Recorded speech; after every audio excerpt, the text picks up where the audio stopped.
Hi, DIY Jeff here, and today I'm going to show you how to replace the rotors and brake pads on a 2006 Ford Mustang. DIY Jeff, a place to find helpful how-tos and honest reviews. It's not complicated and fairly simple. I'll show you step by step how to do it. So let's get started. Before jacking up a vehicle, it's important to chock the wheels on the opposite side of where you're going to jack it from.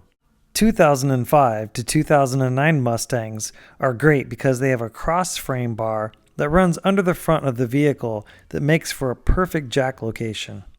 Jack up the vehicle, insert a jack stand, and lower the vehicle until it's resting firmly on the stand.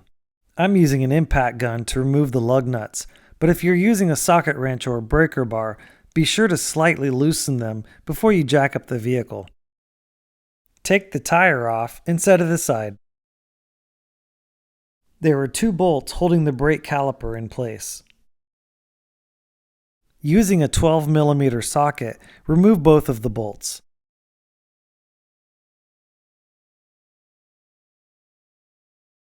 Friction from the brake pads are holding it in place. Wiggle the caliper up and down until it comes off. Use a bungee cord or rope to tie it up on the strut coil. There are 2 15mm bolts holding the caliper mounting bracket in place. Once removed, the bracket should slide off easily. If the rotor has never been replaced, then you will more than likely have a retaining clip on one of the lugs. Bend the clip out with a flathead screwdriver and then use a pair of needle-nose pliers to grab onto it and twist it, ripping the metal. You won't need it when you reinstall the new rotor.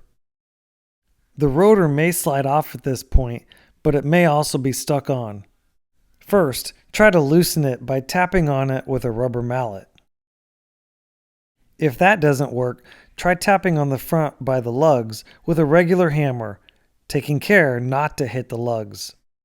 If that also doesn't work, then you're going to have to get aggressive with it and hit it with a hammer on the back side on the braking surface.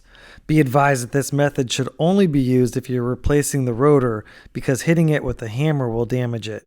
Once it breaks free, it will easily slide off. As you can see here, the hammer mangled the braking surface. Rotors are manufactured to work on specific wheel locations, so your new ones should be labeled accordingly. This one is for the front driver's side. Now you can reinstall the caliper mounting bracket. You may notice that mine's changed colors to red. I repainted my caliper hardware to match the color of my car. I'll link a video when it's available down in the description showing step by step how to do it if you're interested. Reinstall the bracket bolts by hand and then tighten them to 85 foot-pounds with a torque wrench. Your new brake pads should come with new hardware as well. Mine came with replacement rubber bushings for the guide pins. To replace them, they just pull off and the new one slides on and you'll feel it clip into place. Do this for both of them. Before reinstalling them, put a light layer of grease on them. You should have received new brake pad hardware with your pads. Take note of the orientation of the old hardware before you remove it. I'm showing you the orientation of each one just in case you need it.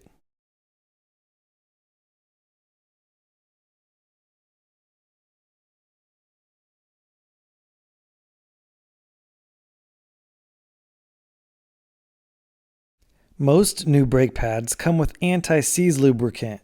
Spread a little bit onto the brake hardware.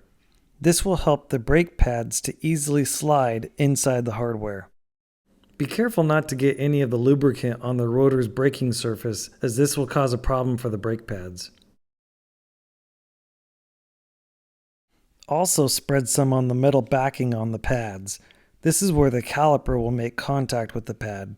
Insert the pads into the mounting bracket. The easiest way to do this is to insert them at an angle of 45 degrees and then rotate them into position.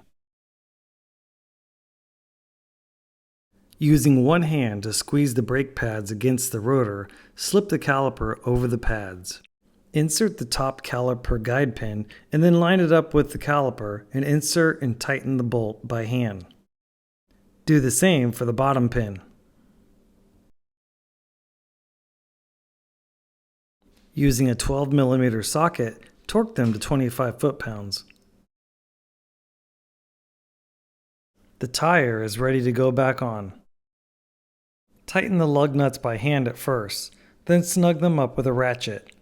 I prefer this method over an impact gun so that I don't cross-thread the lugs. Then jack up the vehicle, remove the jack stand, lower the vehicle, and finish tightening the lugs, torquing them to 98 foot-pounds. Don't forget to remove the wheel chocks. And that's it. That's all there is to it. I hope this video was helpful for you. If it was, give it a thumbs up and consider subscribing to my channel. Also, click the bell icon next to the subscribe button and you'll get notified every time I upload a new video. DIY Jeff, a YouTube channel where I'm not gonna lie to you.